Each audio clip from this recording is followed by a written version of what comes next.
welcome and thank you for your time. And we hope that you also enjoy today's webinar.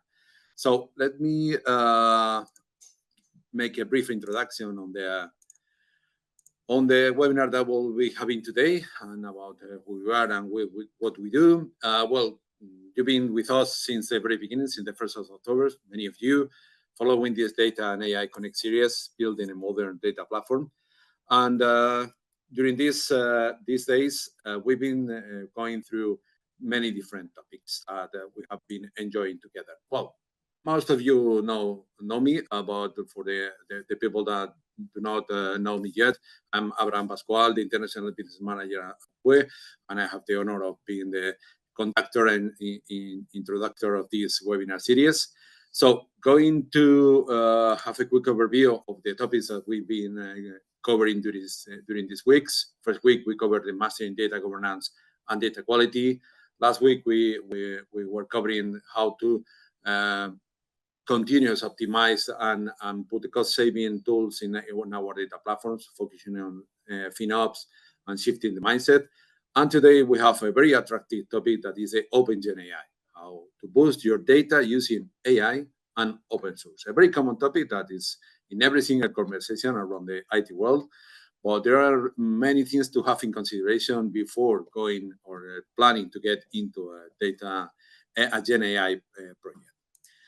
So this is, as I said before, how to exploit your data using this AI and open source is going to be very attractive. But why PUE as a company tackle this point or have this point in our conversations? Because we're a company that, as we have been explaining, we had geographical presence all across EMEA with offices in Spain, headquarters in Spain and in Saudi Arabia and Riyadh, covering all the EMEA region from these offices, and with a team of very much specialized people, very much specialized technicians in data and cloud projects, data and cloud services. And one of them is precisely this one, the Gen AI, which is something of the most common topics in the conversations that we can have in the posts that we read in LinkedIn, and for that is part of our pilots. When we talk to our customers about how is our vision of a data roadmap, what does it involve, at the end of the conversation always comes up the Gen AI, because it is something that we have to address, but we have to do it properly, as we've been seeing today.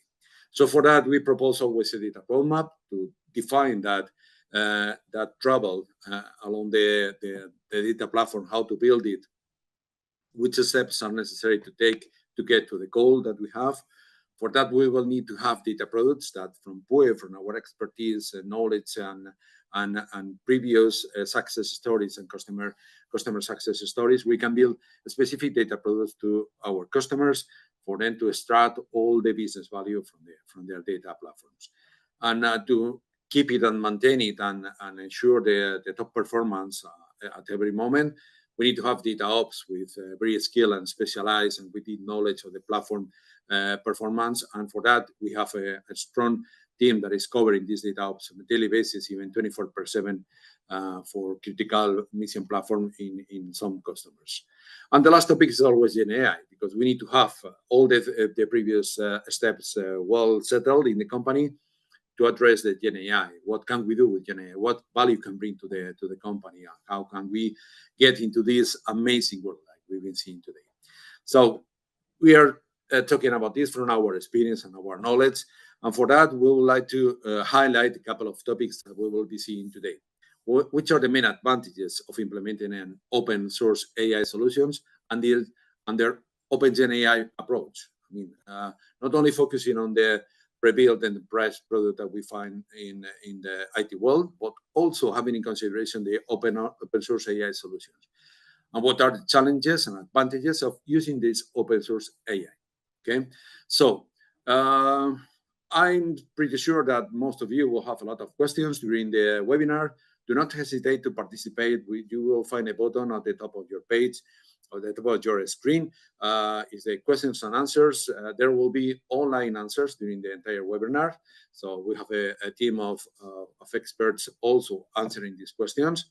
And don't hesitate also to participate in sharing in your LinkedIn, in your social media, the experience of today, how this experience of today is very attractive. What are you finding as most interesting, right? So I would like to introduce the conductor of the presentation, the technical presentation, is Sergio Rodriguez Guzman.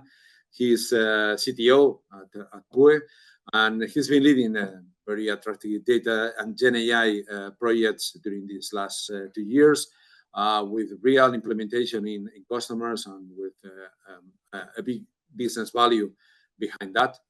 And in the Q&A behind the scenes, we have Antonio Vega and Sonia Arevalo, data engineers, who will be answering all your questions. So please participate actively during the session. So with no further ado, I would like to introduce Sergio Rodriguez. I hope that you enjoy today's session. It's going to be very, very interesting. So talk to you at the end, and I hope that you get all what you're expecting from today. Thank you. Sergio, all yours. Thanks, Abraham. I hope I reached the expectations, the right expectations with the amazing presentation of Abraham. So, buenos días, good morning to everyone. So, first of all, as Abraham was doing in the introduction, we as a company decided to bet on this generative AI field, because it's a natural scene for us. It's something natural, as we have been dealing with data projects for the last 9 years, even more. So basically, generative AI is something that fits very well in our stack, as we need to feed with data in order to do something interesting for business, to create new business areas, to improve on and get better options in the company. So what we try to explain in this presentation is how to use generative AI, but with a different approach that using the commercial tools.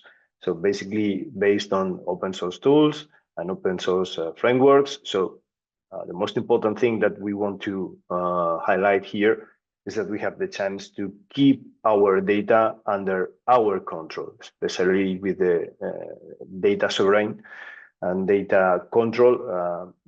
Thing that we will, in many cases, when we talk about the business needs, we need to handle sensitive data that we need to keep everything under control. So just to give you an idea about, to put this into context, when we talk about artificial intelligence, which is let's say the big picture, this is something where we are going to position things like machine learning, for example, deep learning, or in this case, right now, the generative AI.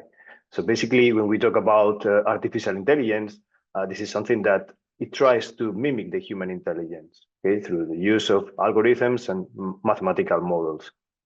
Of course, generative AI exploded last year with ChatGPT, but this is something that when we talk about artificial intelligence, this is something indeed pretty old. It exists for more than 60 years, and it's present it has a presence on every single thing that we have right now, like voice assistants, for example, we have on our own smartphones. We have on root assistants and of course the predictive search engines or recommendation engines. Every time we enter a social network, for example, and it feeds our feed with different videos, they are related to our own interest. So in that cases, we are using artificial intelligence through machine learning algorithms, which is something quite common today. But in our case, we are focusing on GenAI, generative artificial intelligence. So basically, when we talk about GenAI, this is a branch, of course, of artificial intelligence that aims to generate content. We can generate content like text, images, music, video, and all that stuff with, let's say, this is evolving pretty much in the, I would say that this changes every week.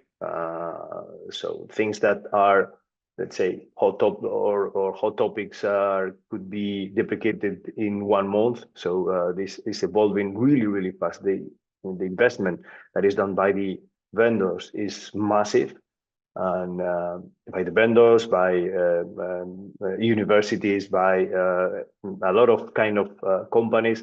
It's amazing. That means that we are changing the technology. We are seeing changes in the technology almost every week. So it's important to keep things updated in this world.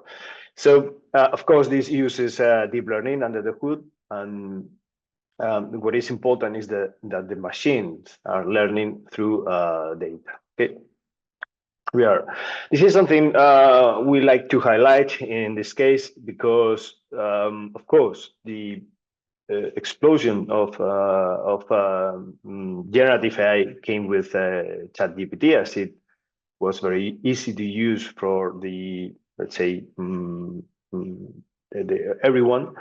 But this is something that has been messing around for a while. Okay, as we can see here in this slide, we have plenty of models. Some of them are commercial models, some of them are open source models. Let me highlight here with this one. So ChatGPT started in 2023, but of course there were previous versions of ChatGPT. And the important thing here is that this is evolving a lot. You can see some pretty famous open source models like Llama, which is probably one of the most widely used open source models. We are running right now Llama 3.2 is the last one. And it is something quite interesting that we have very massive models, but it seems that this is going to change in the near future. So we will have some pretty small models that can run on edge devices. So as you can see, and as you can imagine, what we have right now can be run on big servers with very powerful GPUs. Probably the near future will come to smaller models, specialized models that can run on edge devices like mobile smartphones or even smaller devices. But as you can see here, the explosion and the amount of models that started with with ChatGPT started to we have a lot of new options here that and you can imagine that this is something that will increase in the near future. The investment of the companies is really focused on generative AI. So our approach as Pue Data, as a company, as a company that tries to be always on the let's say very edge of the technology, there is always let's say something that is difficult to handle when we talk about business companies, business with enterprises, is that what is happening with my data? Okay, if I'm going to use generative AI solutions, what's under the hood? What is going to happen with my data, and what happens with the content that is generated by a generative AI model? So, as we can see here, this is something that, depending on the sector, the investment is bigger or smaller. We are finding customers, especially with the by business, there is something that there's a big adoption. Of course, you can imagine that marketing, for example, has a huge opportunity here to create new content, to create more specialized content on the kind of, let's say, segments of a population. We have a very interesting use case here in Pue with the customer service in an insurance company. Of course, it can help and empower the software development teams, as coding assistants are quite common these days. But But this is something that sooner or later will cover most of the business functions. When we talk about industries, this is also something that you will find every customer, every business area or industry that has somehow a use case that is related to generative AI.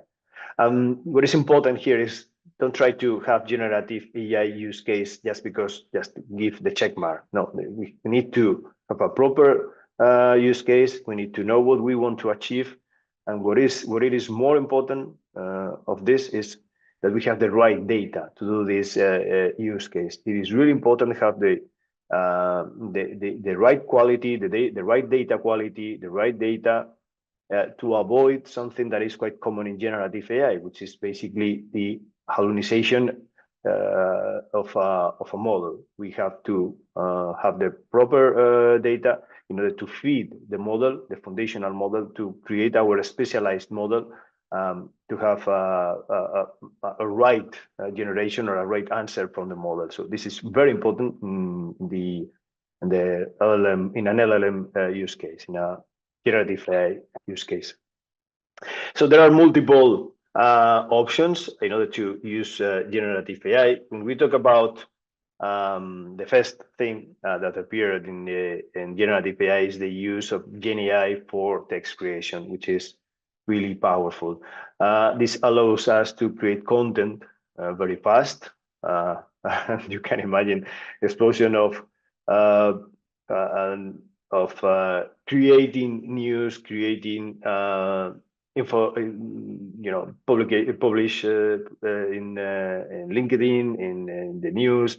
So it is really fast to create new content right now. Which is, if you check the numbers of LinkedIn, for example, when ChatGPT came into the scene, a lot of new posts were created. Okay, that doesn't mean that it's a good quality post. It's something that we can create content faster, but of course, this needs to be done properly by human intervention. So, but sooner or later, a lot of the content that we can see right now these days will be somehow started by generative AI instead of a human that can supervise the generation of the data until it is automatically or fully self-aware.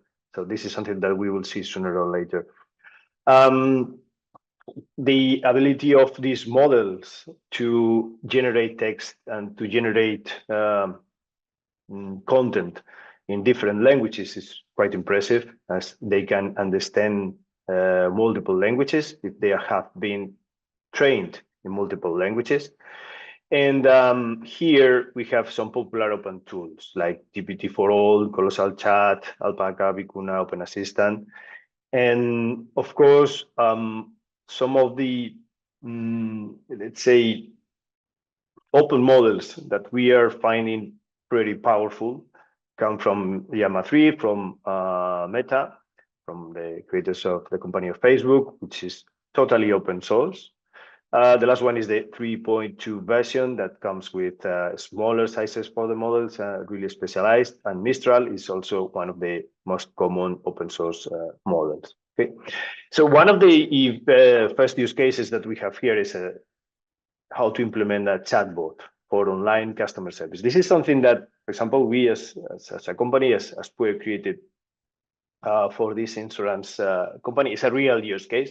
I mean, we talk about generative AI, but because we have been doing projects already with generative AI, and we know the pros and cons of the different technologies, the different frameworks, the different models, and we know this very closely because we did this in the reality, okay, as a real use case. And one of these use cases was an online customer service. Basically, this is probably the first use case that you will find in any company that is starting with generative AI. And the idea is that we were using an open source model in order to assist agents that give service to end customers in this insurance company. We had some figures there. So every time they had to search for information about insurance, about different sales products and that stuff, when the end customer was calling by phone and asking something about their policy, they had to search for that information using traditional ways, finding documents, PDFs, searching in the PDF for that information. This was something that was taking like 2 minutes in order to search for that information. So what we did in this case was to integrate an open source model that was able to search and to feed a lot of PDFs with information about policies, with information about products that were available in the insurance company. And we reduced from 2 minutes in order to search for a specific problem or an issue, or just asking questions about different products for the end customer with this customer service. We reduced the time of searching information and giving a right answer from 2 minutes to 7 seconds. So you can guess that this is something that improved the performance and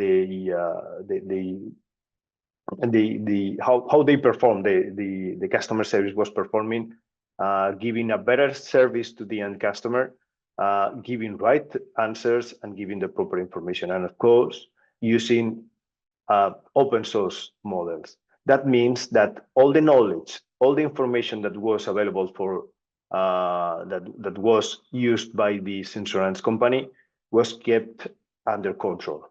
So nothing is transferred to an external entity. Everything is kept under their own control. So you need to share any information, because this is something that we consider very important here. You always, if you use commercial models, which is totally fine and has a lot of advantages that we will discuss later, you have to always read the policies, let's say the small ledger that comes on when you use a commercial tool, because who is the owner of the content? When you create a song, when you create a picture, when you create text, who is the owner of that code or text generation? So that's something really important, something that is easy to answer with an open source model. The open source model, you will have everything under control and then under your own property. So of course we can also use generative AI to create images and videos. This is something really useful to generate new images using text. Here we have some of the popular open source tools. Probably the most famous are Stable Diffusion and Flux. Flux is becoming quite popular these days. Stable Diffusion, this is why I say that this changes a lot, because Stable Diffusion was pretty standard. If we had this presentation 1 month ago, Stable Diffusion was the king of creating images in the open source world. I would say that Flux is right now the new wave of creating content with images and videos. Okay. The interesting thing, of course, they are specialized. I mean, having a multimodal model that is able to generate text, both text and images and videos, is not that easy, because the size of the model would be really massive. So that's why we have specialized models that bring us the chance to have specialized agents to do specific tasks. So if we want to create images, we will use a model. We want to generate text, we will use another model that is specialized on that specific task. Okay. So going forward, we will also have the chance to generate music. This is something quite powerful. I have tested, of course, this is not in our main area. We are not focused on generating songs as a company, but you will find some open tools and the availability to use Sano.com, for example. This is quite powerful. Text to music, or even text to speech, okay, which is very powerful. This is something quite interesting. We have used in some use cases, we have used these open source tools to generate speech from text. You can get a sample of a voice of someone with just, let's say, 8 to 10 seconds of me talking, for example. We can generate our own voice based on my voice, on my own voice. So with my voice, with 8 to 10 seconds sample, we can generate any speech from any text in any language. That's the interesting thing. So my English would be much better, of course, using this text-to-speech, but even French, I could talk French with this text-to-speech with a sample of my voice of just 10 seconds, okay? So there are plenty of use cases with this.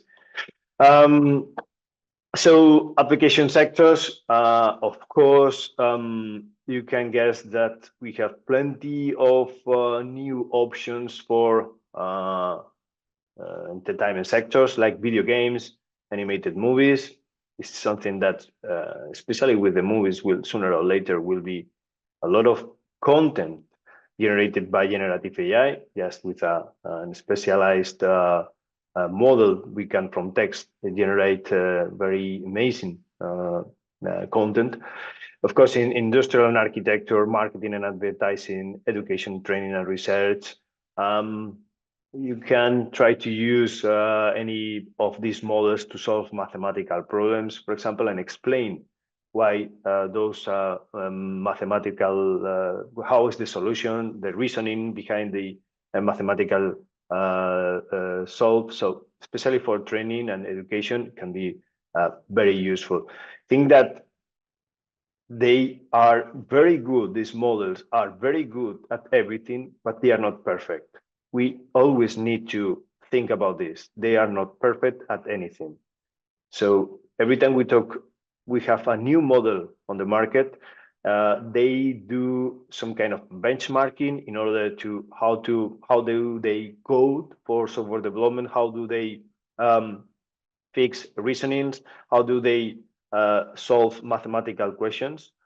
So they are very good, but they are not perfect, at least right now. Okay, so that is why we always need to feed with the right data. That's why you always have to keep the hallucinations under control. So it's important to keep everything here under the supervision of a human. Okay. Then public health and sector customer service. For health, we also have another real use case where we are creating for health, doing some kind of doctors or generative AI doctors that are able to at least reason with a patient in order to detect the symptoms related to checking and talking with the end user, the patient, in order to detect, give a first insight of what's going on with the patient to a human doctor. Okay, so this is something also very, very interesting. So when we talk about the advantages and disadvantages of the open source, and this is our bet in many cases, is the transparency. I was saying before that it's important to check the policies whenever we use a commercial model, which is this is important. This is totally fine to use a commercial model. It works very well. The time to market is really fast. The cost, the initial costs are really initially very low compared to an open source. That's why we say cost reduction when we go to production. Open source is cheaper when we talk about going into production. When we are dealing with massive amounts of data. I think that, of course, if I just want to deal with a small data set, going with commercial models is easy, is very fast. I just need to go use an API, and probably with $10 I can do a lot of things. But when we talk about open source, it comes into place transparency, because we will have the control of all the data that we are using. The customization is easy. I mean, we can do whatever we want with an LLM model. We can fine tune that model. We can specialize that model. We can evolve that model. Okay. With a commercial model, we can't evolve and train let's say, closed model. This gives us independence. That means that I can even build my own solution in my own, let's say, on-premise data center. I don't need to go to the cloud. I can, of course, build this on the cloud, but keeping everything under a closed environment without throwing any data out of my control. We can use foundation models. This is Llama, for example, is a foundation model. We can evolve that foundation model to a specialized model on a specific task, like what we did with the health model. It was a foundation model that was evolved into a specialized model on healthcare. Privacy, of course. Everything that we do with open model is on our control. If you go to a commercial model, you are giving your data and your knowledge to an external entity, which is fine. I mean, if you have the data under control and you don't care about it's not really important data, or it is something that is anonymized or wherever, it's totally fine to use a commercial model. But for privacy, of course, using open source solution is pretty easy and it can be adapted very easily. In terms of performance improvements, the democratization of AI comes into place. And when we talk about regulation, especially with company policies and laws, you know that, for example, in Europe, we have the first regulation of, not specifically for generative AI, but probably it came into place because of the generative AI, regulation in Europe that tries to regulate what is going on with the artificial intelligence, especially when we talk about critical sectors like aviation or I don't know. There are specific regulatory sectors that are regulated by this law. So using using open source tools help us achieve that kind of regulation very easily. Okay. So of course there are some other disadvantages, and you also need to consider that. For example, there is no dedicated support. If we talk about an open source model, if we have a problem, you will have to, and you will need a company like us, for example, that can help you to fix those problems. But there is no specific support like what we have in a dedicated, in a commercial model.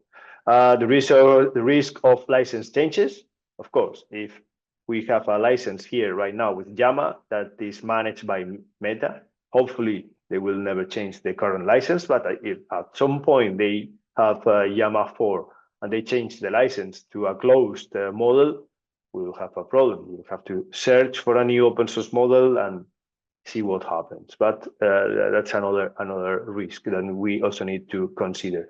In terms of quality, there is a hard job that you need to do when we talk about a new open source GenAI project. And this is the quality of the model. You need to evaluate the different models that are available and which is the one that works better for your use case.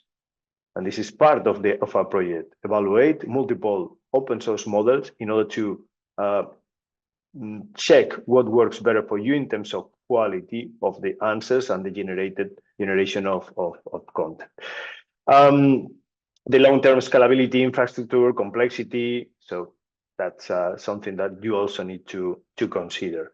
Of course, every time we start a new open source use case with open source models, there is a part that is really experimental, that starting a project is not a standard project, because there are a lot of experiments that you need to run in order to check what is the best scenario for your use case. Okay? Of course, if you have previous experience, like for example, we have right now with real use cases in GenAI, you will also have a better, a faster time to market. But it's important to experiment at the very beginning what's going on with your model. So Planning a project from the scratch, from zero, involves multiple steps. It is important, like in every standard project, to define the use case, the right use case, the requirements, the business needs and objectives. You need to understand what you need to put the things into place. It is really important to define the right architecture. Okay, think that we will have to define if we want to run this on cloud, hybrid environments, on premises. One of the first prerequisites on using generative AI is that we need GPUs, right? Which is a graphical processing unit, or CPUs that are specialized on dealing with this kind of architectures, and they are pretty expensive. So this architecture design is really important, because if not, if you don't have the right architecture, you will find into something that is not working properly, that is not giving answers in the right time. I was talking before about the use case of customer service.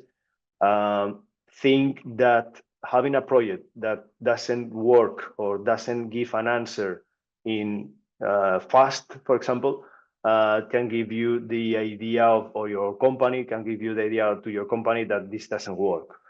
So it's important to define the right architecture.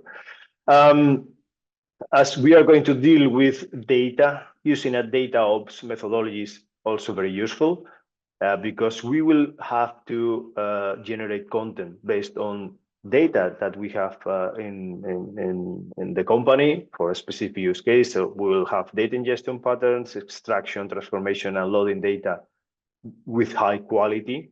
One of the important points here is to consider data quality.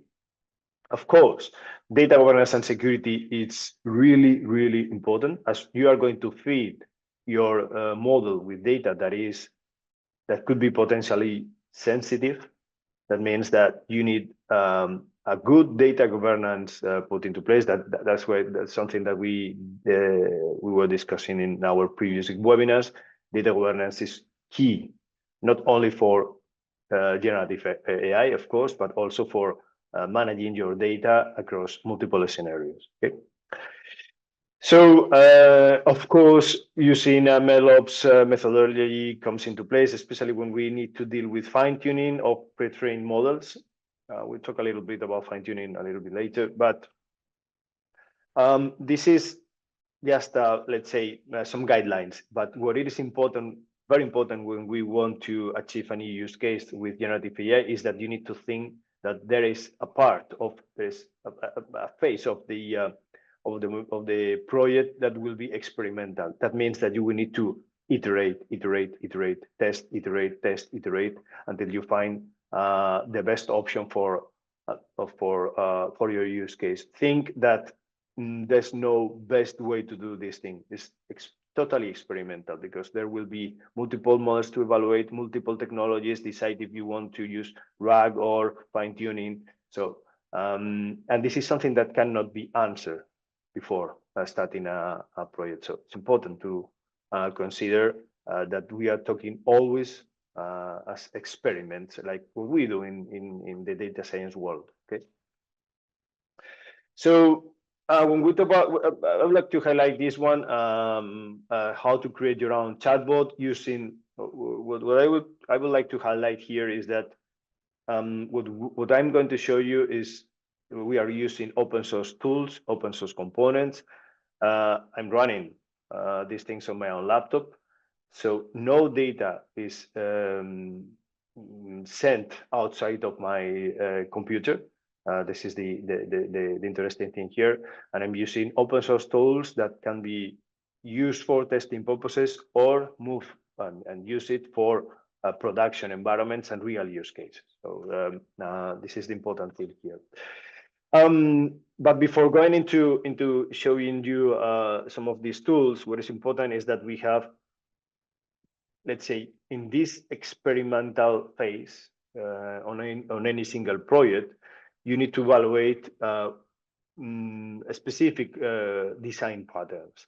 The first one is the prompt engineering. You probably heard about this before if you are in the generative AI world. Prompt engineering, which is basically how can we deal with the behavior of the model.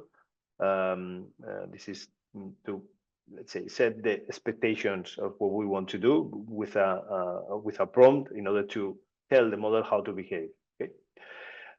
We have some kind of pre-training, fine-tuning, and the use of the retrieval augmented generation, which is called RAG, which is probably one of the most common and most widely used techniques right now in order to augment the knowledge of a model, okay, and specialize the model with less resources that we need when we talk about fine-tuning.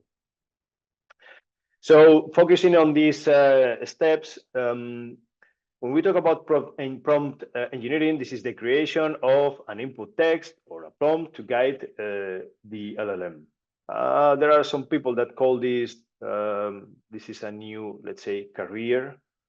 I think that's a bit too much to think that this is something like a real engineer, real engineering, but somehow this is probably one of the most important and most, I would say, complex things in order to when we talk about a project or a new use case, is that it's the way to formulate precise questions to obtain appropriate answers, right?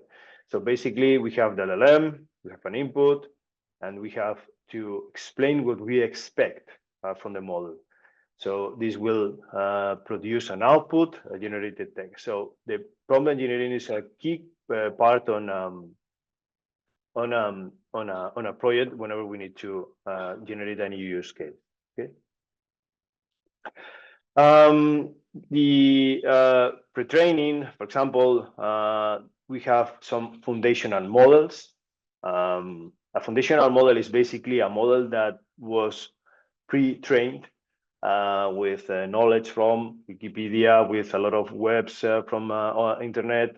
So we have a massive knowledge base available on internet. So, but this takes massive amount of time to build a foundational model. Indeed, every time we have a new model, this is something quite funny. If you search information about, for example, Llama 3, Llama 3.2, Mistral, whatever model you have here, they always publish the amount of GPUs, the amount of hours, the amount of consumption that they needed to build that model. There are small models like 7 billion parameters, 3 billion parameters. There are models with 72 or even 140 billion parameters, which is massive. You can guess that the amount of GPU hours that you need to build that foundational model. This is something that is not suitable for, let's say, for regular companies, and what we try to use is use those foundational models that are open source in order to build the final use case. But we can use those pre-trained models with massive amounts of data, with trained information in different languages, so that gives the model the chance to talk in different languages as well, and a wide knowledge. But the interesting thing here is that these models have a snapshot, let's say, of the knowledge, because they are trained once. So basically, the knowledge is stopped at a specific date. So that's why whenever we talk about, for example, ChatGPT or any model, they have knowledge until a specific date. What is happening after that specific date is not in the foundational model, but there are other ways to add that information to that foundational model. But in the pre-trained phase, this is something that is, let's say, a snapshot of the history. So fine-tuning means that I'm going to specialize a specialized foundational model with additional data, with new data.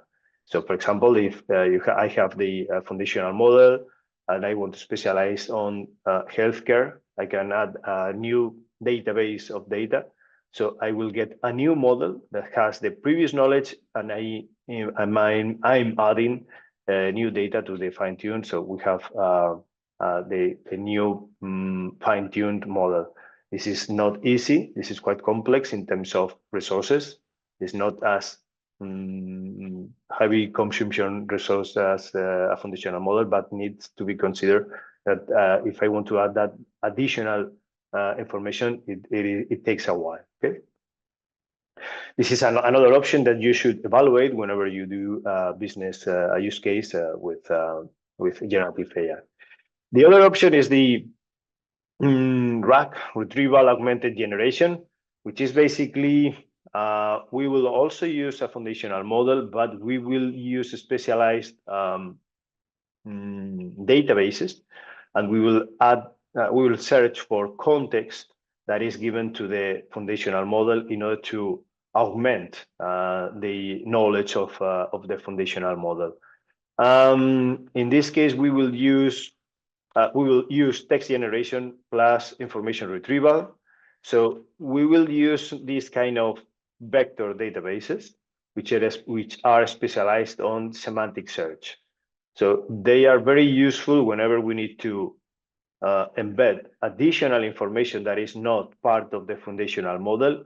So every time we ask for something to the foundational model, we are searching before in the vector database, we add that additional context of the question done by the end user, and we incorporate that information to the context of the foundational model. So it's we are adding knowledge real time to the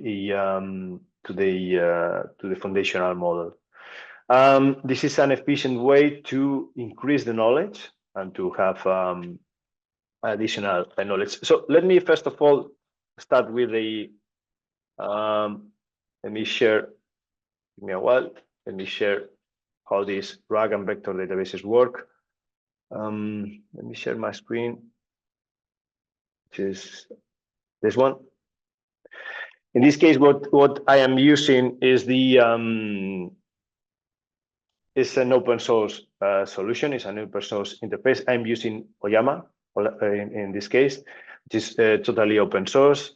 And I have multiple models here, open source model, foundational models. Okay. So for example, I'm going to use Llama 3.1 for this example. So I could say, for example, what is RAG in GenAI? So we're saying that RAG was retrieval augmented generation. This is not correct, but the model is answering something. So the model is having a hallucination. So this is something that is wrong. That's where RAG comes into place. I can, for example, tell the model, hey, just before answering that question, I'm going to add a specific link in order to parse that link, analyze that link, and with that in context, please answer the question with the right context. Okay, it takes a while. It's analyzing, it's downloading the contents of that URL. That URL is an NVIDIA document that talks about generative AI, that talks about the use of RAG. So basically, I'm downloading that content. I'm storing that content in a vector database. We have ChromaDB, for example, as a very good open source vector database. And we are adding that content. So we are going to repeat the question right now. What is RAG in GenAI? And the answer, as you can see here, is different right now. So RAG stands for retrieval augmented generation. So basically, we have not done a fine tune of a foundational model. What we are doing here is RAG. We are adding additional content to the model. So I also want to how to use this with let's say with your own documentation. So for example, if I ask what is the data sentinel service that we have in PUE, at PUE, So if I ask about this, I couldn't find any information about data sentinel service at PUE. It seems like this might not be related to the context, as it has memory about the information. But I have a PDF that talks about the data sentinel service that we have in PUE. So if I ask the question again, the document is a PDF. It will be analyzed. It will have the embeddings in the vector database. So right now I have the chance to ask about that PDF, which is pretty much of what we can do right now with ChatGPT, for example. But in this case, I'm not sending any data out of my computer. Everything is done locally. Of course, this is something that we can do at scale with our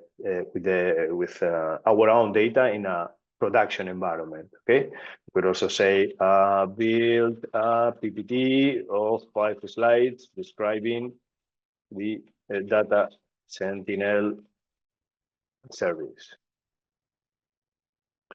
So this is something that it's very useful because we are using the resources that my current resources is my own laptop. But the interesting thing here is that we are using an open source model that is able to generate text. Of course, we can also generate images, content, music using these open source models without leaving any data to the or sending any data to any place.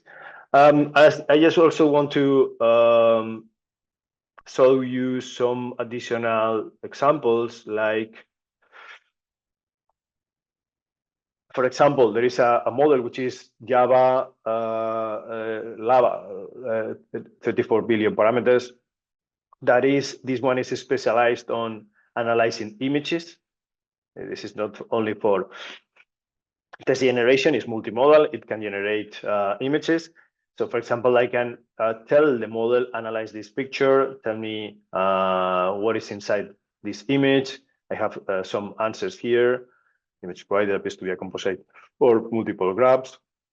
Are the values sparse? I can ask a lot of questions about the image. Even I can say, hey, what kind of questions can I make about the images? So it can give me additional details. This is very useful, especially for business reports and that kind of things.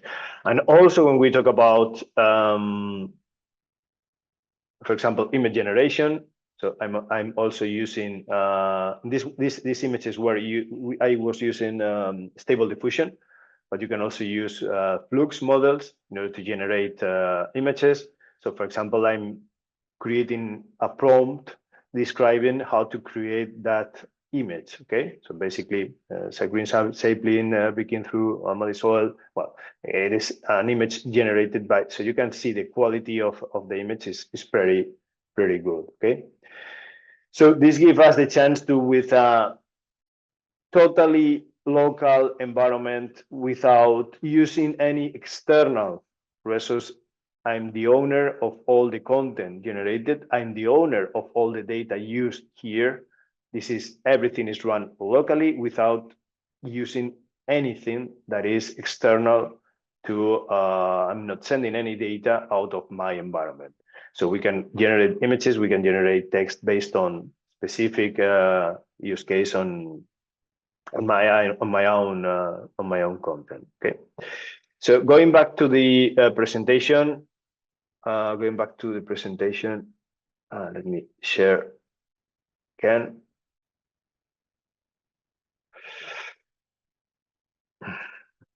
Just to, this is an example of a system architecture that we usually have in PUE, like, an API that talks with Oyama, for example, with document processor, RAG retriever, a ChromaDB for the RAG as a vector store. So there are plenty of this is quite common right now these days for an assistant use case. Okay.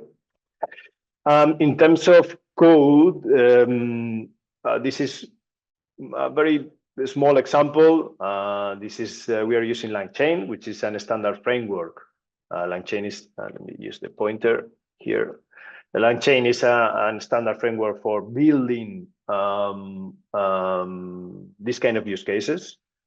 So basically here we are using Ollama, the model Llama 3, which is a local model with a temperature of 0, which is basically don't generate text, don't try to answer everyone. If you don't know something, just don't answer, okay? This is part of the creation of RAG. So basically we have tools to read different contents like CSVs, PDFs, PPTs, any kind of content. There is a specific tool that creates chunks of information in order to store that information in a vector database. Okay, as you can see here, and the creation of APIs in order to talk with the model that we are publishing under the hood. Okay, so there's nothing really special here. Probably the most complex task is to build the RAG vector database correctly, to evaluate the models, to set the right prompt in order to build and give the right answer to the end user. So when we talk about the future of GenAI, who knows? Of course, I'm talking in the short term, but we will find a lot of multimodal GenAI. That means that we have models that are specialized on multiple tasks. This is, they will be able to generate text. They will be able to understand images, to analyze images, or even to generate images and video as well in a single model. But it looks like the agents will be probably one of the most widely used in the midterm. That means that we will have agents specialized on different tasks. So, for example, if I ask for generate text, the system will route that question to a specific agent. But if I ask for create an image, the system will automatically route that question to the specific agent. So using agents will be something quite common on probably on the midterm. It's already there, but they will have a lot of use in the midterm, because if not having multimodal models, they will be really big, really massive. So that will be difficult to use on small devices. That's why agents comes into place with a specialized agent that can run on smaller models, that can run on edge devices like smartphones and that stuff. Okay. So that's all. We still have 2 minutes. I hope you found the presentation interesting, and I pass the turn to close the session to Abraham. Thanks. Thank you very much, Sergio. It's been amazing, the presentations you've been sharing with us and the demo. We have learned a lot of things today, but just to take away from this session something that we can think about it and how to apply it in our companies. We have been going through the GenAI and the utilities. See many of the current applications like text, images, video, music, education, health, marketing industry, and many others that are still there waiting to be discovered, to be applied. We will be seeing that within the next few years, how this GenAI is growing. And also we have tackled a very important topic: why using GenAI in open source. And here Sergio has highlighted different things. First is the transparency of the tool that we are using in there. We eliminate vendor locking. We are not saying anything against the standard, the enterprise solutions in the market. On the contrary, they are very useful. They are really very well supported, and they are very effective. But there are certain things that we need also to consider and maybe think about combining them with open source solutions, because we will find cost in reduction in that production models. We will find the privacy, which is very critical. It's for companies like banking sector, health insurance, security. And also we will guarantee the compliance with the regulations in the local countries, in the regions, like it could be the European Union, and also to guarantee the performance, because we will be controlling that performance all the time. But for that, we need to plan a GenAI project. And also today, Sergio has illustrated about how to create a GenAI project from zero and how to create a useful product that is possible to be done with enough preparation, with enough preparation of the platform and the data, which is critical for that. We can have a useful product. It can be something small, and we can iterate and have something bigger that will bring a lot of business value to our companies. So for that, it is important also to understand how from where we can help you. At the beginning, I was highlighting the different pillars that we have in our company on our go-to-market, and going through all the use cases that we've been implementing in the last 10 years. We've been seeing a lot of infrastructure modernization, the data management, building smart analytic solutions, developing apps, specific apps for our customers, welcome with hybrid and multi-cloud, data visualization, and so on. And also now focusing a lot in machine learning and GenAI solutions for the customers, building and deploying and running those ML and GenAI models, and also focusing on things, applications like could be the computer vision, the natural languages processing, and so on. So we'll love to hear from you. We'll love to have a conversation with you, with any of you that may be interested in getting more in deep in how from where we can help you. Doesn't matter the vertical or the sector you are coming from. It is always something similar in every single sector. That is the data preparation, the data platform stabilization and performance to guarantee a successful GenAI model. So thank you for being here today as well. Remember that all the live attendees to the 3 sessions, you will be receiving this certificate of participation, which is very interesting to have, of course.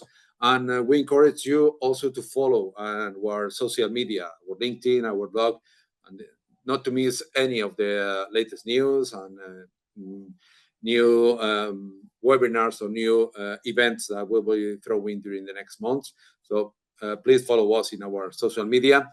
And just I have to say that thank you to all of you for attending, for being here during this month. It's been a great pleasure to have you all. And I hope that you have enjoyed and maybe have learned 2 or 3 things that you can bring to your companies and to your personal life as well. Any question or in doubt, you have an email address. I'm looking forward to hearing from you soon. Thank you. Have a good day and see you soon. Bye-bye.